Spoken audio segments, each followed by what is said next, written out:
nearly beaten to death by three white cops in his first year of college. Before we continue, I should stop and say that if you haven't heard Alex's story yet, I really encourage you to go back and check it out. Please listen.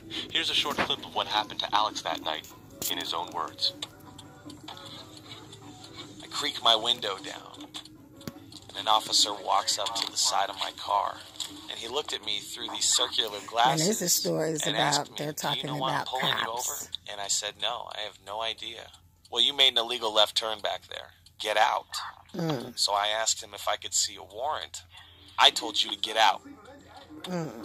As I stepped from the vehicle, "Put your hands on the hood."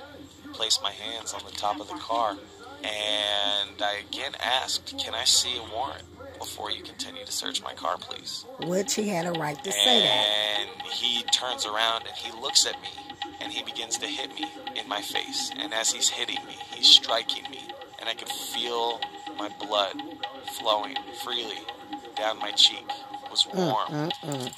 Can you And this imagine gun that? is pressed up to my temple, and I can feel the cold steel from the barrel and the pressure pressed up against the side of my head. And I can see his hand holding on to the handle with his finger on the trigger, and I closed my eyes, and I just expected to be shot. I lose consciousness. Wow. And then I come to. He looks at me as he squints through his circular glasses and says, "Where is that warrant now, you fucking nigger?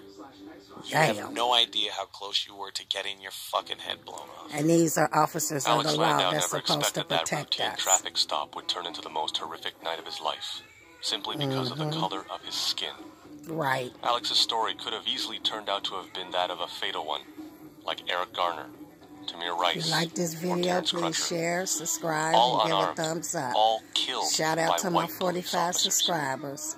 But as Alex later told us, despite all the anger, the frustration, the violent instances of police brutality that keep surfacing, we can't be afraid to have some tough conversations about why it keeps happening. We want to continue that conversation here on campus. We've heard from Alex, but now we want to know what it's like to be a cop right now.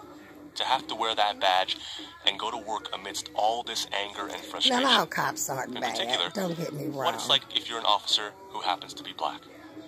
For the past But I 24 know years, it's hard Sonia Pruitt to has be a worked as a cop. police officer in Maryland, in a county just outside Baltimore.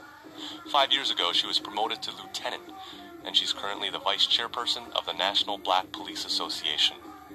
Sonia is here with me on campus. Hi, Sonia. Hi, Albert. Sonia, you've listened to Alex describe what happened to him that night.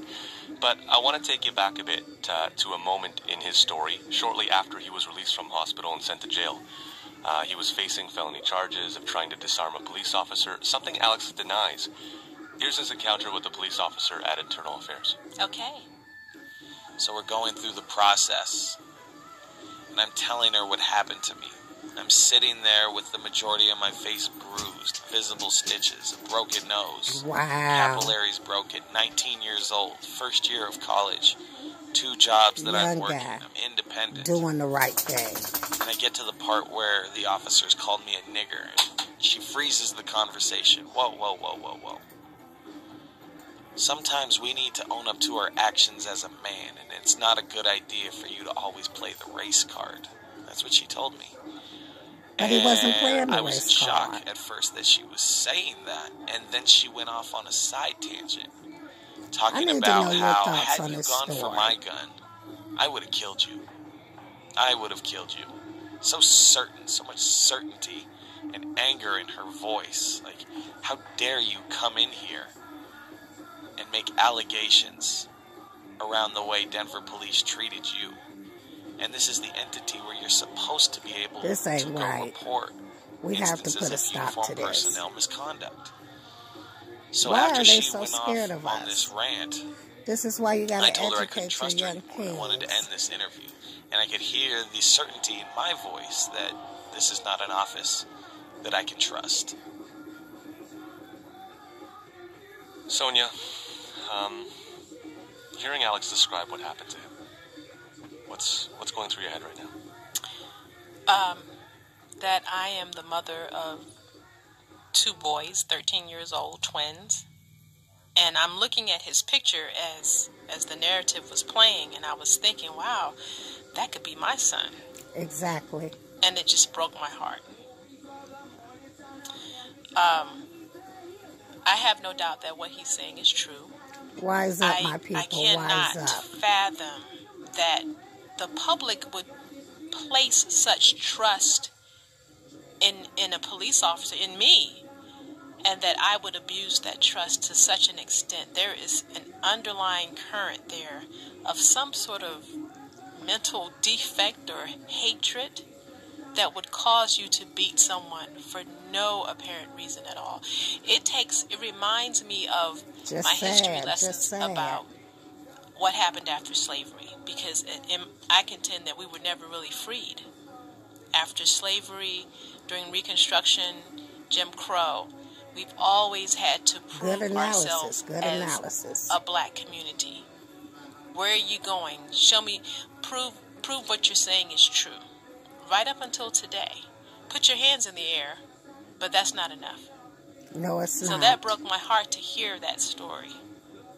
You know, with everything that's going on these days, and you as a mother, as a black mother, and as a cop, how do you feel right now on a personal level, I guess, as a police officer in this day and age, like in this video, political please give me a thumbs up, share, so, and subscribe. It's funny, I was just speaking to a friend about this very subject, not even... I'm trying to grow I this was looking channel. for parking.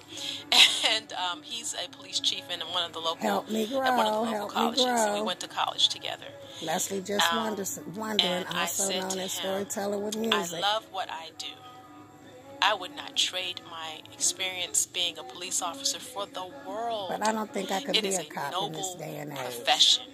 Being the caretakers of people, having them put their trust in me to ensure their safety and their well-being. It is phenomenal to be able to say that this is something that I chose to do and that I've loved it for the 24 years that I've done it.